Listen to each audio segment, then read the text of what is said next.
नहीं जो तेरे लिए ऐसा दर्द से महफूज रहे तेरी आन सुबह चाहे जान।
समझेगा कि यह भारत माता क्यों कहते हैं इसको।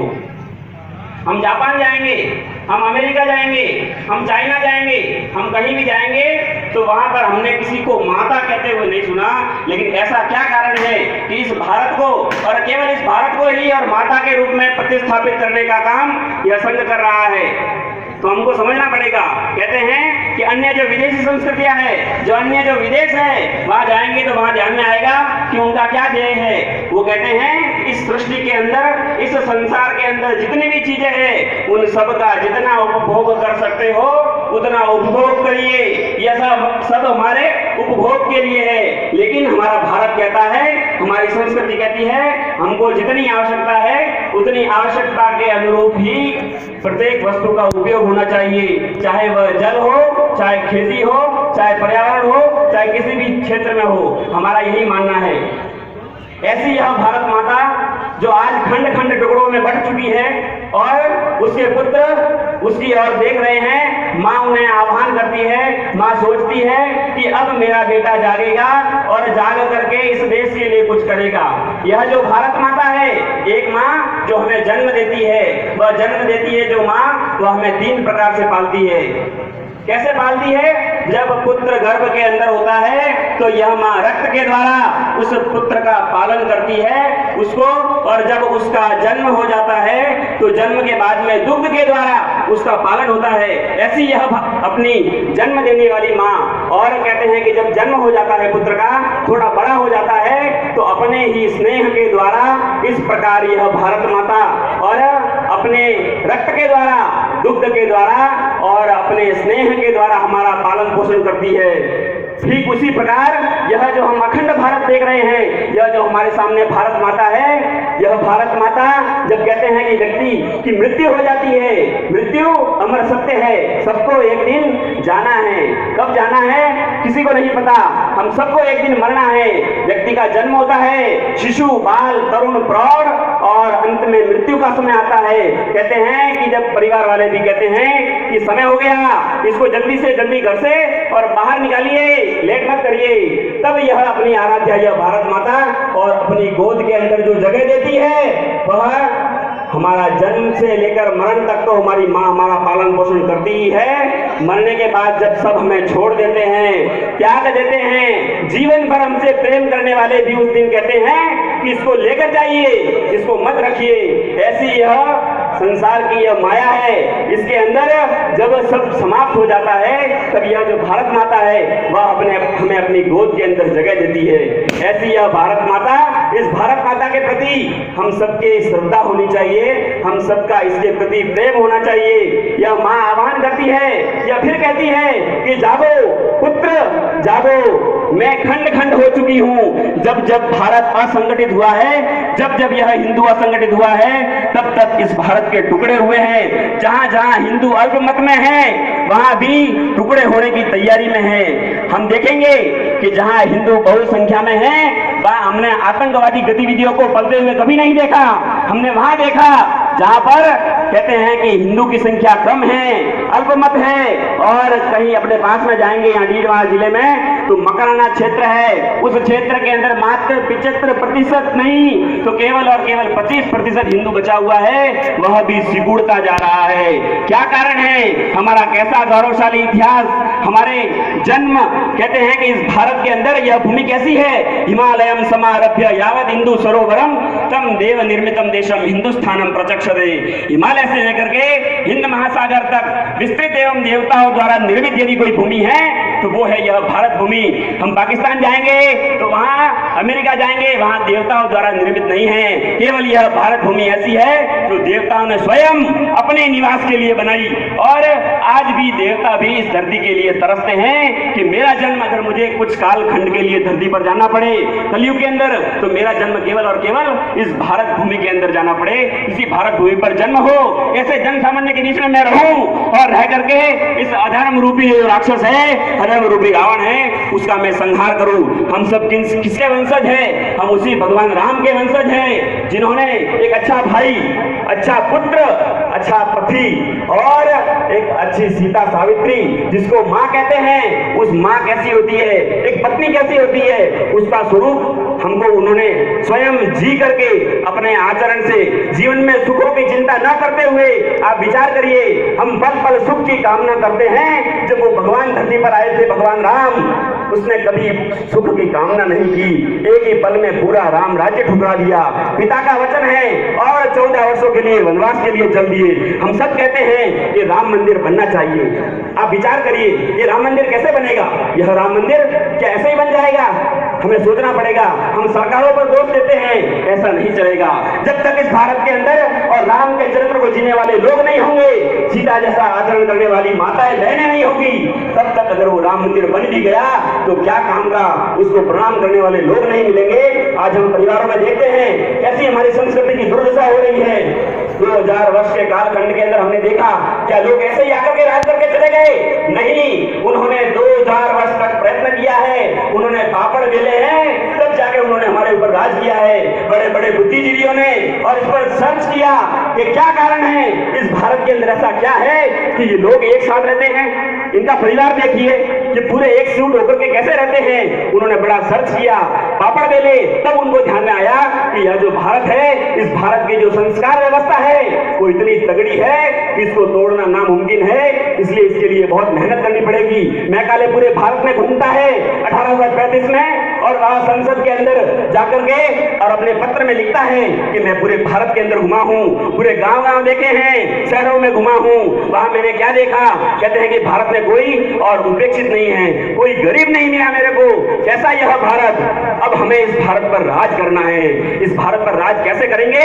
एक ही ताकत है, इनका जो ताकत है वो है इनकी संस्कार व्यवस्था। उस संस्कार व्यवस्था को यदि हमने ध्वस्त कर दिया, यहाँ की शिक्षा प्रणाली को ध्वस्त कर दिया, तो ये सब लोग जो देश के लिए जीने वाले हैं, ये सब धराशायी हो जाएंगे और अपने आप आपस में लड़ना शुरू कर देंगे। रक्षाबंधन उत्सव अभी अभी गया है, उसके बारे में मैं 2 शब्द जरूर कहूंगा। रक्षाबंधन आज की आवश्यकता है। राष्ट्रीय स्वयंसेवक संघ यानी आरएसएस पूरे भारत के अंदर और ये हिंदू समाज के संगठन का काम आज से 93 वर्षों से कर रहा है। जिस समय लोगों ने कहा, जब अंग्रेजों का आक्रमण हुआ, भारत गुलाम हुआ, लोगों ने कहा इस भारत जो है वो आजाद होना चाहिए। सबके मन में एक ही था कि यह भारत आजाद होना चाहिए और जितना जल्दी हो सके, जितनी भी इसके लिए हमको जान की बाजी भी लगानी पड़े, लोगों ने लगाई और इसको और वापस आजाद कराया। लेकिन परम पूजनीय डॉक्टर जी, जिन्होंने संघ की स्थापना की, ऐसे महान व्यक्ति जिन्होंने कहा कि यह देश आजाद कराना है, बिल्कुल सही कहा आपने। यह आजाद कराना है, यह आजाद भी हो जाएगा। इतनी सारी जानें जई है, इतने सारे देशभक्त लोग यहाँ खड़े हैं, अगर इतने सारे अपने जान की बाजी लगा सकते हैं तो देश आजाद होगा, जरूर होगा। लेकिन मेरा कहना आपसे यह है कि क्या यह देश आजाद हो गया तो आने वाले समय के अंदर यह वापस गुलाम नहीं होगा क्या?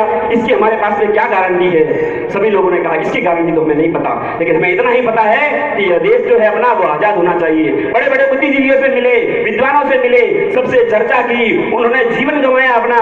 क्यों? कि देश आजाद हो जाएगा, ठीक बात है, लेकिन क्या कारण, क्या पता आने वाले समय में यह मौलासर हमारा ही रहेगा क्या? क्या पाकिस्तान हमारा नहीं था क्या? वो हमारा था ना, हमारा आना जाना होता था ना, वहां कश्मीर में भी आना जाना होता था ना। 370 को अब हटी है, उससे पहले हमारा आना जाना होता था क्या? नहीं होता था ना। क्यों नहीं होता था?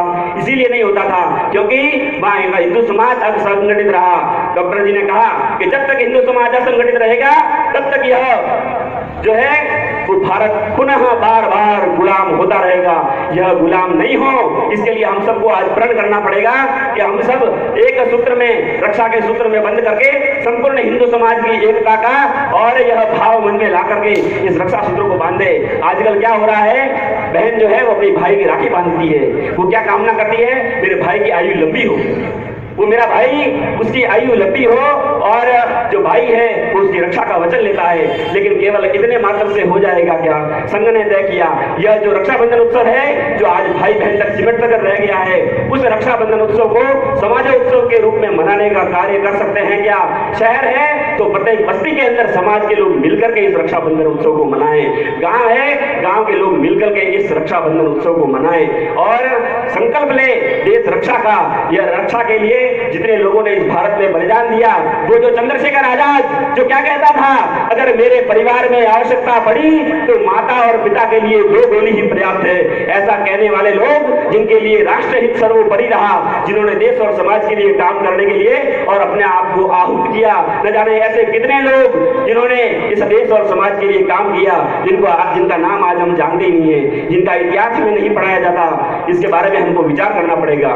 आज आने वाले समय में क्या होगा, अब विचार करिए। अगर हमने देश रक्षा के बारे में नहीं सोचा तो क्या होगा? यह देश रक्षा का काम कितना बड़ा है। कहते हैं देश रक्षा समम पुण्यम, देश रक्षा समम व्रतम, देश रक्षा समो यागो दृष्टो नैवच नैवच। देश रक्षा के समान पुण्य, देश रक्षा के समान व्रत और देश रक्षा के समान यज्ञ नहीं देखा। अर्थात यह जो देश रक्षा है वह सर्वोच्च कार्य है। ऐसा मैं नहीं बोल रहा हूं, यह शास्त्रों में वर्णित है। और इस कालखंड के अंदर स्वदेशे पतिते कष्टे दूरस्था लोकयन्ति चे नैवच पति कुर्वन्ति ते नरा शत्रु नंदना। आज यह भारत माता, यह अखंड भारत जो हमारा संकल्प है, इसको हम एक दिन जरूर साकार करेंगे। यह भारत मां आज हमारे ऊपर निहार रही है। कहते हैं इस समय सबको इस कार्य में लगने की आवश्यकता है। जब देश संकट में पड़ा हो तब जो लोग दूर खड़े देखते हैं और प्रतिकार का कोई प्रयत्न नहीं करते, वे लोग क्या करते हैं? वे लोग शत्रुओं को ही आनंदित करने वाले होते हैं। ऐसे लोग कभी देश और समाज के लिए काम नहीं कर सकते। इसके बारे में हमको सोचना पड़ेगा। ये जो भारत देश है ये अपना देश है, हिंदुओं का देश है। आप विचार करिए, अगर कहीं भी कुछ होता है, जिस जिन देशों में हिंदू है, अगर वहां मां काट मरती है तो हिंदू कहां जाएगा? हिंदू के लिए एक ही स्थान है और वह है यह भारत। और यह जो मां है, यह मां सबको अपने अंदर समाये रखती है। न जाने दिन में कितनी बार हम इसके ऊपर थूक लेते हैं, न जाने कितनी बार सोच जाते हैं और अपने जीवन में अपना जो जीवन है उस जीवन के अंदर जितनी भी भौतिक सुख सुविधाएं हैं यह मां हमें उपलब्ध कराती है। आज दुनिया में ऐसी कोई दवाई नहीं, ऐसी कोई औषधि नहीं जो यह मां हमें अपने और इसके ऊपर उगा करके हमको नहीं देती हो। ऐसी यह भारत माता जब आज टुकड़ों में बटी हुई है तब हम सबको सोचना पड़ेगा। और यह भारत जो है वो पुनः अखंडित होगा। ऐसा महर्षि अरविंद जी कहकर गए थे कि ये जो भारत है ना, ये भारत अखंडित होगा। क्यों? क्योंकि यह इस भारत की और स्वाभाविक अवस्था है। कहते हैं कि अन्य जितने भी देश है उन सब देशों का जन्म हुआ है, लेकिन मात्र एक भारत देश ऐसा है जिसका जन्म नहीं हुआ। हम कहते हैं ना कि जिसका जन्म होता है उसको मरना होता है। यह भारत देश एक ऐसा है जिसका जन्म नहीं हुआ। इसलिए अब में से कोई नहीं बता सकता कि भारत का जन्म कब हुआ। तो निश्चित है यह भारत कभी मरेगा नहीं। हम कहते हैं वयम राष्ट्र वयम अमृतस्य पुत्रः, हम किसके पुत्र हैं? हम अमर राष्ट्र के पुत्र हैं। ऐसे पुत्र जो जिनका राष्ट्र अमर है, जिनका राष्ट्र कभी मरने वाला नहीं है, समाप्त नहीं होने वाला, ऐसे राष्ट्र के बारे में हमको विचार करना पड़ेगा। वो मैकाले उसने क्या सोचा था? इस भारत के अंदर जब तक हिंदू आपस में लड़ेगा नहीं, आपस में ठोकरें नहीं खाएगा, गिरेगा नहीं, तब तक इसके ऊपर राज नहीं हो सकता। और यह भेदभाव रूपी विष भारत के अंदर घोला गया। आज हम सब देखते हैं इस भारत के अंदर यदि कोई ज्यादा त्रस्त है, इस भारत की सबसे बड़ी बीमारी है वो आज है भेदभाव। भगवान राम ने सबरी के झूठे फल खाए, वो भगवान थे, उन्होंने केवट के घर भोजन किया। जब वो परम पिता परमेश्वर किसी के साथ भेदभाव नहीं करता तो हम कौन होते हैं? इसके बारे में भी हमको विचार करना पड़ेगा। यह भेदभाव किसने लाया? वेदों में, पुराणों में, उपनिषदों में कहीं इसका वर्णन नहीं है कि कोई जाति के आधार पर उसको अस्पृश्य कहा करके और उसको दूर किया जाए। ऐसा हमने कभी नहीं पढ़ा। लेकिन कहते हैं कि जब अंग्रेज आए उन्होंने देखा कि भारत को अगर क्षत विक्षत करना है तो केवल एक ही रास्ता है और वो रास्ता है इसके अंदर भेदभाव रूपी जो विष है उसको खोल दिया जाए। लोग आपस में लड़ करके अपने आप अपना हिस्सा लेने के लिए तड़पेंगे और मर जाएंगे।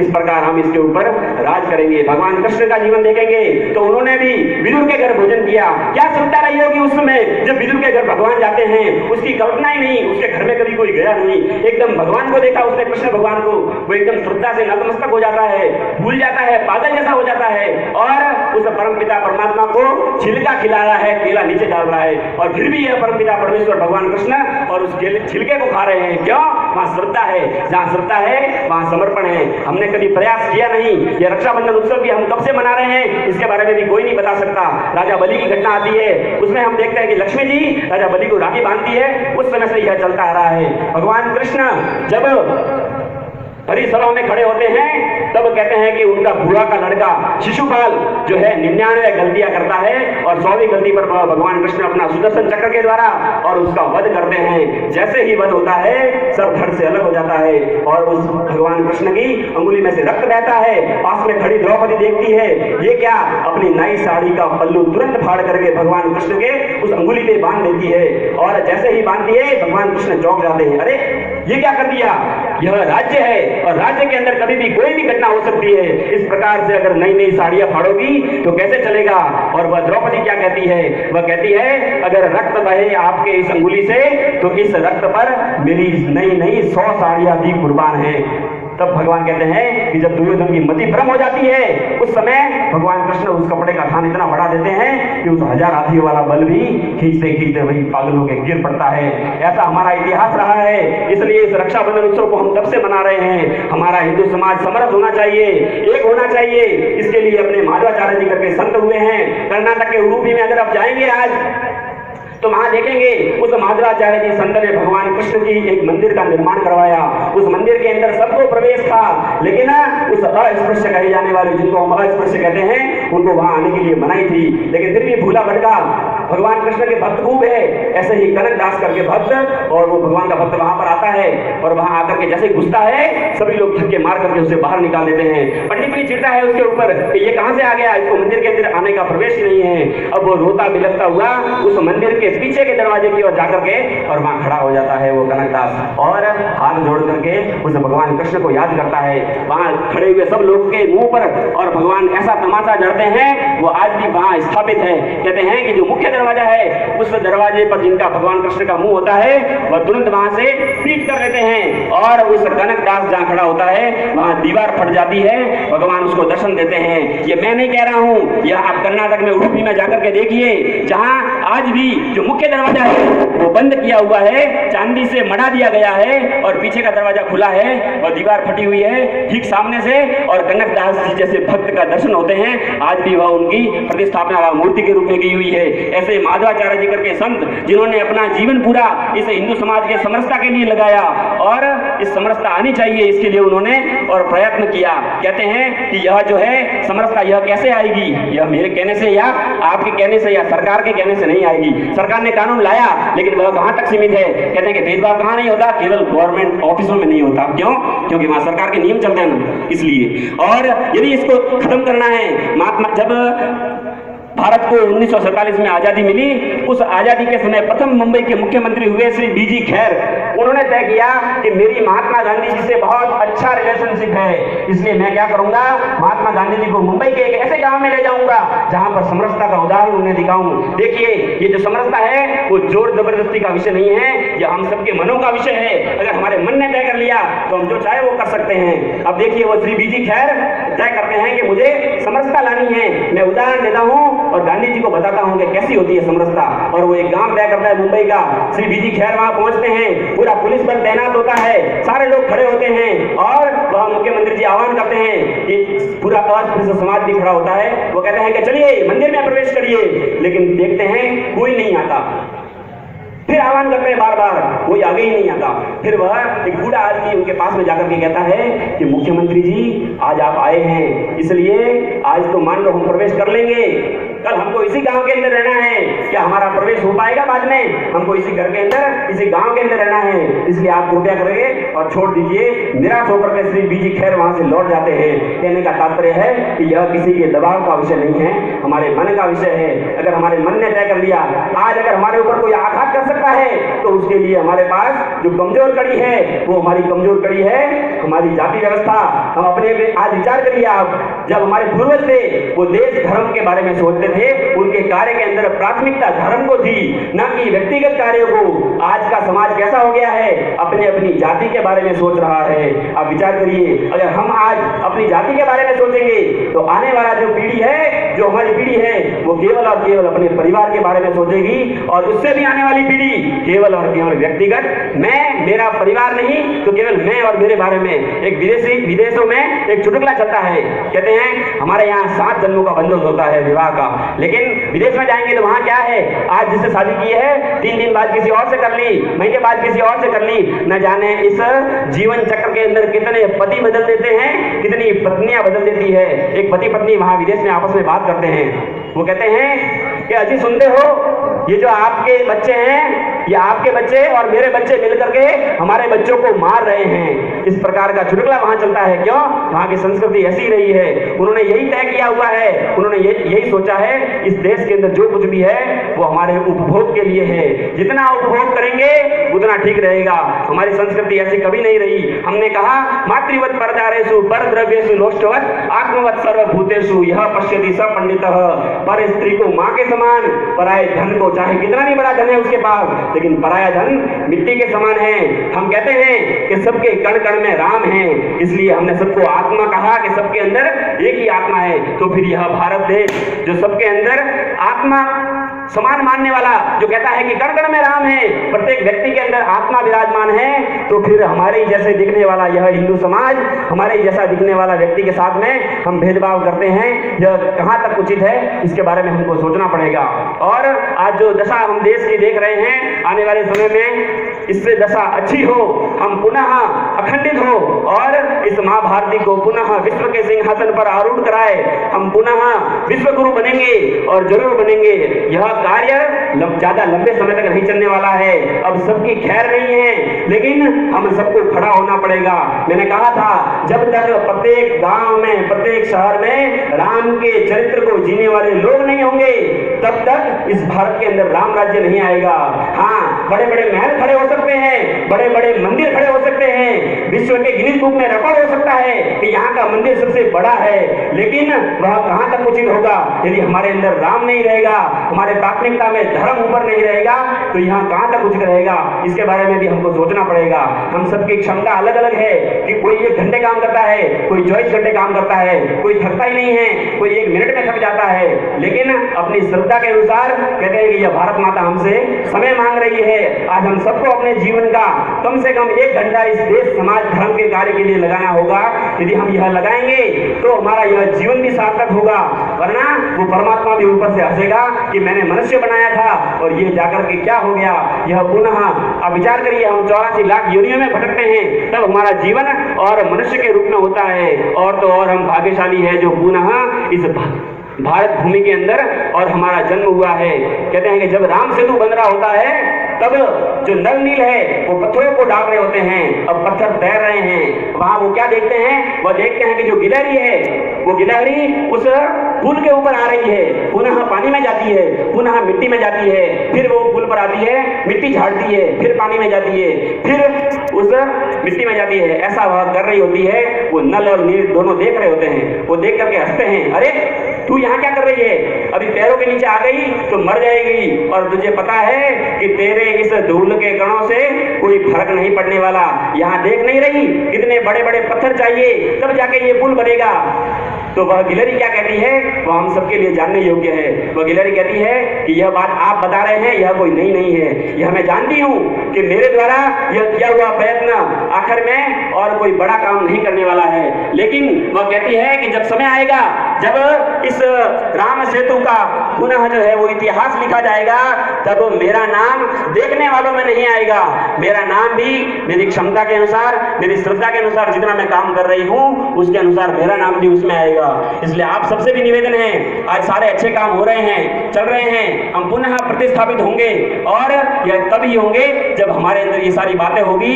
हम सब इनको पुनः हमारी संस्कृति को और संस्कृति को मजबूत करने का काम यदि हम करेंगे, संस्कार व्यवस्था पर ध्यान देंगे, तो हमारी यह व्यवस्था पुनः प्रतिस्थापित होगी। स्वामी विवेकानंद जी ने कहा था कि आने वाले 150 सालों तक सभी देवी देवताओं को और समुद्र के अंदर बहा दो। 150 सालों तक हमारी और आराध्या होनी चाहिए, तो केवल और केवल यह भारत माता होनी चाहिए। यह यदि भारत में हो गया तो यह भारत पुनः विश्व गुरु बनेगा। लोगों के हृदयों से यह भारत माता चली गई है, उनके अंदर उनको बहानी नहीं है, अपने आप में पता नहीं कहां खोए हुए हैं। इस बात का भान हमको कराना पड़ेगा। मेरा परिवारों में घूमना होता है, मैं 4 वर्ष से प्रचारक हूँ, संघ का पूरा काम करता हूँ, लेकिन जब परिवार में जाता हूँ तो मैं देखता हूँ कि जब मैं जाता हूँ तो पिताजी खड़े होते हैं अपने स्थान पर और जो उनका पुत्र है वो टांग पर टांग रखे हुए बैठा रहता है। यह हमारी संस्कृति रही है क्या? पिताजी खड़े हैं और हम बैठे हैं। वह बहन जब घर के अंदर पिताजी आते हैं तो वो बहन क्या करती है, दौड़ करके जाती है और वो उनकी सेवा में लग जाती है। और आज हमारे भाइयों की क्या स्थिति हो गई है, देखिए पिताजी घर में आते हैं और वह टांग पर टांग रखे हुए बैठे हुए हैं। यह हमारे संस्कार कभी नहीं रहे। हमारे संस्कार रहे हैं काका उठते ही कराग्रे वस्ते लक्ष्मी कर मध्य सरस्वती। हे प्रभु, इन हाथों के द्वारा दिन भर में मैं जो भी काम करूं वह अच्छा करूं। मेरे धन जीवन की